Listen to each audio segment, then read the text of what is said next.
മുടി നല്ല തഴച്ച് വളരാനും അതുപോലെ തന്നെ നര തടയാനും താരൻ തടയാനും സഹായിക്കുന്ന ഒരു സൂപ്പർ ഐറ്റമാണെന്ന് പരിചയപ്പെടുത്താൻ വേണ്ടിയിട്ട് പോകുന്നത്.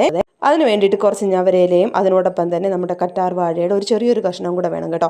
അപ്പോൾ ഇത് നമ്മൾ തയ്യാറാക്കി എടുക്കുന്നത് വേറൊരു മെത്തേഡ് വഴിയാണ്. അപ്പോൾ ഈ മെത്തേഡിനെ പറ്റി ഞാൻ ഒരു ഡീറ്റെയിൽഡ് വീഡിയോ ഇന്ന് ഞാൻ ഉച്ചയ്ക്ക് അപ്ലോഡ് ചെയ്തിട്ടുണ്ട്. അപ്പോൾ ഇതിൻ്റെ ഒരു ലിങ്ക് ഞാൻ ഇതിൻ്റെ റിലേറ്റഡ് വീഡിയോ ആയിട്ട് കൊടുത്തേക്കാം. അതായത് ഈ വീഡിയോ കാണുന്നിട്ട് താഴെയായിട്ട് കൊടുത്തേക്കാം. നിങ്ങൾക്ക് കാണാൻ താല്പര്യമുണ്ടെങ്കിൽ ആ ലിങ്കിലൊന്ന് ക്ലിക്ക് ചെയ്തിട്ട് കയറി കാണാൻ വേണ്ടിയിട്ട് ശ്രമിക്കുക. ഈ നീര് വെറും 2 തുള്ളി മാത്രം മതി കേട്ടോ. ആഴ്ചയിൽ ഒരു 2 ദിവസം നമ്മൾ ഉപയോഗിക്കുകയാണെങ്കിൽ നമ്മുടെ തലയിലെ സ്കാൽപ്പിലെ താരനെല്ലാം മാറി മുടി നല്ല ആരോഗ്യത്തോടെ വളരാൻ വേണ്ടിയിട്ട് സഹായിക്കുന്ന ഒരു ഐറ്റമാണ്. അപ്പോൾ മറക്കാതെ കയറി കാണാൻ വേണ്ടിയിട്ട് ശ്രമിക്കുക.